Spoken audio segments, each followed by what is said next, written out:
সুবহানাল্লাহ। আউযু বিল্লাহি মিনাশ শাইতানির রাজিম। বিসমিল্লাহির রহমানির রহিম। আসসালামু আলাইকুম ওয়া রাহমাতুল্লাহ। মাসুদ সাহেবকে আমার কিছু পরামর্শ। আমার মনে হচ্ছে উনি উনার কোনো ওস্তাদ বা হুজুরের উপর ক্ষিপ্ত হয়ে উনি ইসলাম বিদ্বেষী হয়েছে, এইটা আমার আইডিয়া। মাসুদ সাহেব মনে করছেন যে ওই হুজুরি ইসলাম প্রতিষ্ঠিত করেছেন, ওই হুজুরি হচ্ছে ইসলামের মূল ভিত্তি। এক কথায় মাসুদ সাহেব ওনার ওই ওস্তাদ বা হুজুরের উপর, ওস্তাদ বা হুজুরকেই ইসলাম মনে করে। আমি মাসুদ সাহেবকে পরামর্শ দেব, আপনি ইসলামকে ঘৃণা করিয়েন না, আপনার ওই ওস্তাদ বা হুজুরকে আপনি ঘৃণা করেন এবং ত্যাগ করেন। তাহলে দেখেন আপনার জন্য ইসলাম মানা সহজ হয়ে যাবে। কারণ হুজুর পাক সাল্লাল্লাহু আলাইহি ওয়াসাল্লাম যে ইসলাম আমাদের মাঝে রেখে গেছেন, এই ইসলাম মানলে সুস্থতা এবং শান্তি, কামিয়াবি সবগুলোই এটার মধ্যে নিহিত। আপনি সুন্নত মানবেন, আল্লাহ তাআলা আপনাকে সুস্থ রাখবে। কারণ সুন্নত হচ্ছে একটা বৈজ্ঞানিকভাবে প্রমাণিত উপকারিতা। এখানে আপনি সুন্নতকে বাদ দিয়ে বিপথে চলবেন, আপনি শারীরিকভাবে অসুস্থ হবেন। আপনার বিশ্বাস না হয় নিজে নিজেই প্রুভ করেন। দেখেন, ইসলাম একটা শান্তি প্লাস সুন্নত হচ্ছে ঔষধ। আর এই সুন্নতটা দুনিয়াতে শারীরিকভাবে ঔষধ, আখিরাতে জাহান্নাম থেকে বাঁচার জন্য ঔষধ। যার কারণে আপনি সুন্নতকে আঁকড়ে ধরেন, ওই হুজুর বা আপনার ওস্তাদকে আপনি ত্যাগ করেন। নাস্তিকরা ইসলামে মানব হত্যার কথাটা প্রচুর হাইলাইটস করে, যেটা একটা জঘন্যতম অপরাধ। ইসলাম মানুষকে হত্যা করার নির্দেশ দিয়েছেন, এটা একটা জঘন্যতম ধর্ম। এটা নিয়ে তারা প্রচুর পরিমাণে সমালোচনা করে। আসলে নাস্তিকদের কমন সেন্সের অভাব আছে। একটা কমন সেন্স, সাধারণ জ্ঞান।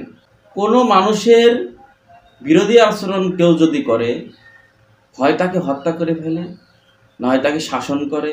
আপনি একটা দেশের বিরোধী আচরণ করবেন, ওই দেশ আপনাকে হত্যা করবে। এটা দুনিয়ার নিয়ম। আল্লাহর নিয়মের কথা বাদই দিলাম, এটা দুনিয়ার নিয়ম। আপনি একটা দেশের সরকার বিরোধী আচরণ করেই দেখেন, আপনাকে ওই সরকার জীবিত রাখবে না। আপনি আমেরিকার বিরোধী আচরণ করেন, দেখেন আমেরিকা আপনাকে পৃথিবীতে থাকতে দেয় নাকি। হাজার হাজার প্রমাণ আছে। কত মানুষকে আমেরিকা মেরে ফেললো এই আমেরিকার বিরোধী আচরণ করার কারণে। যে আল্লাহ তাআলা এই দুনিয়া আসমান জমিন সৃষ্টি করলেন, সেই আল্লাহ তাআলার বিরোধী আচরণ আপনি করবেন আর আল্লাহ তাআলা আপনাকে শাসন করবে না, এটা আপনি ভাবলেন কেমন করে? ভয় আর আশা এরই মাঝে হচ্ছে ইসলাম। আল্লাহকে ভয় করতে হবে, আল্লাহর কাছে আবার ভালোটা আশাও করতে হবে। যেমন জাহান্নামের ভয়ও আছে, তেমন জান্নাতের আশাও আছে। আর আল্লাহ তাআলা তো খামাখা কাউকে হত্যা করার নির্দেশ দেন নাই। আপনি মাসুদ সাহেব যদি কাউকে হত্যা করেন, নির্দোষী ব্যক্তিকে, ওই আপনাকে আল্লাহ তাআলা হত্যা করার জন্য নির্দেশ দিয়েছেন। হত্যার বদলে হত্যা,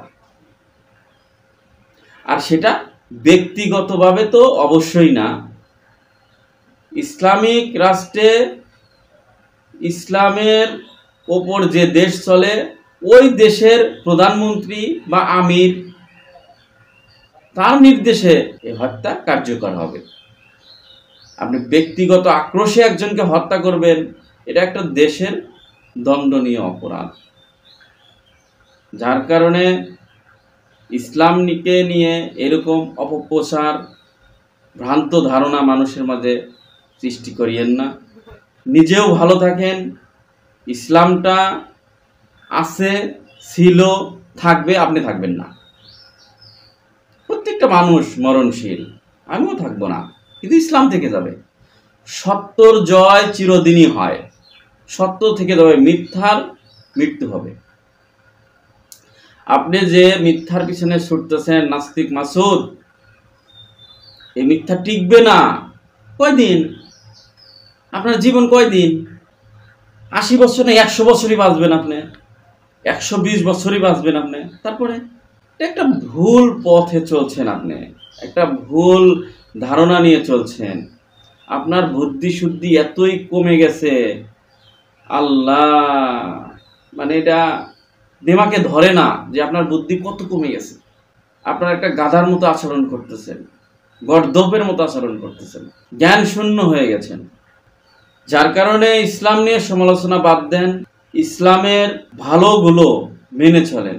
খারাপ দিক আছে এটা আমি বলবো না, আপনার কাছে যেটা যেটা পছন্দ ভালো লাগে ওইগুলো আপনি মেনে চলেন, এবং যেগুলো মানতে পারছেন না ওইগুলোর জন্য আল্লাহ তাআলার কাছে ক্ষমা চাবেন যে হে আল্লাহ, আমার ঈমান দুর্বল বা আমার পারিপার্শ্বিক সমস্যার কারণে আমি এটা মানতে পারতেছি না, আপনি আমাকে ক্ষমা করেন, মানার তৌফিক দান করেন, এরকম দোয়া করতে হবে। আরেকটা জিনিস খেয়াল করে দেখেন, পৃথিবীতে পিতা পুত্র সম্পর্ক বর্তমান যুগে এর চেয়ে মধুর সম্পর্ক নাই বললেই চলে। স্বামী স্ত্রীর মধ্যে যতটুকু ভালোবাসা আছে তার চেয়ে 1000 গুণ বেশি পিতা পুত্রের বা মা সন্তানের ভালোবাসা। বর্তমান যুগে স্বামী স্ত্রীর মধ্যে ভালোবাসা উঠে গেছে, নাই বললেই চলে। এত বেশি তালাকের প্রবণতা ছড়িয়ে গেছে পৃথিবীতে, আর পরকীয়া ছড়িয়ে গেছে, যার কারণে স্বামী স্ত্রীর মধ্যে ভালোবাসা উঠে গেছে, নাই বললেই চলে। কিন্তু মা সন্তানের ভালোবাসা বা পিতা পুত্রের ভালোবাসা এটা অটুট আছে।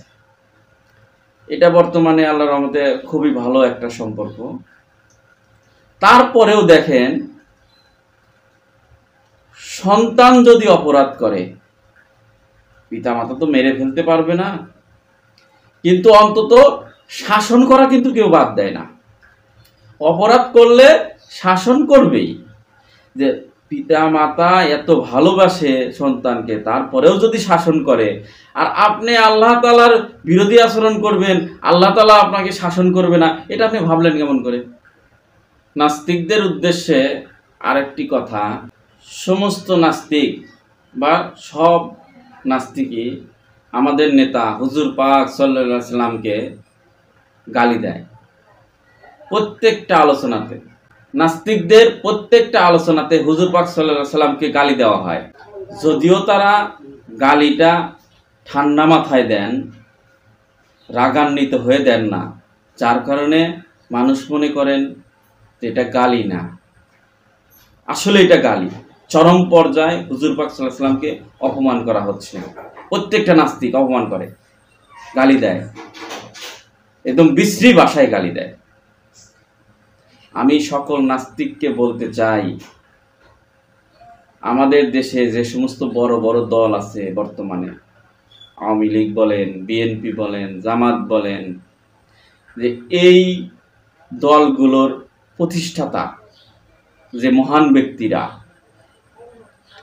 আপনারা কি এই মহান ব্যক্তিদের নাম ধরে একটা গালি দিতে পারবেন? দিয়ে এই বাংলাদেশের জমিনে আপনি দাঁড়িয়ে থাকতে পারবেন? ওই দলের নেতা কর্মীরা আপনাকে ছেড়ে দেবে। যার কারণে প্রত্যেকটা নাস্তিককে সাবধান করে দিচ্ছি, আপনারা ইসলামের বিরুদ্ধে কথা বলেন, ইসলামের ভুলগুলো মানুষের সামনে তুলে ধরেন, যদিও ভুল নাই, আপনাদের কাছে ভুল মনে হয়, মনে করেন যে ইসলামের ভুল আমরা ধরিয়ে দিচ্ছি, এতটুকুর মধ্যেই আপনারা সীমাবদ্ধ থাকেন। আমাদের নেতাকে হুজুর পাক সাল্লাল্লাহু আলাইহি সাল্লামকে কখনো গালি দিবেন না। আপনারা মুসলমানকে দুর্বল ভাবেন না, যে মুসলমানদের নবীকে আমরা গালি দেই, আমাদের মুসলমানরা কিচ্ছু ছিঁড়তে পারবে না। যার কারণে আপনাদেরকে আবার স্মরণ করিয়ে দিচ্ছি, আমাদের নেতাকে আপনারা গালি দিবেন না, কোনো প্রকার কুরুচিপূর্ণ কথা বলবেন না, কুমন্তব্য করবেন না। আপনারা ইসলাম নিয়ে সমালোচনা বাদ দেন, আপনারা ইসলাম মানবেন না, আলহামদুলিল্লাহ, জাহান্নামে যাবেন, যান। চুপচাপ থেকে নীরবে জাহান্নামে চলে যান। আপনাদের ইসলাম নিয়ে, ইসলামের নেতাকে নিয়ে কোনো প্রকার মন্তব্য করা দরকার নাই, কোনো সমালোচনা করা দরকার নেই। আপনারা মুসলমানদেরকে দুর্বল ভাবেন না, দুর্বল ভাবার কোনো কারণ নেই। আপনাদের মতো আপনারা চলেন, নীরবে জাহান্নামে চলে যান। কোনো প্রকার সাউন্ড হবে না, নো সাউন্ড।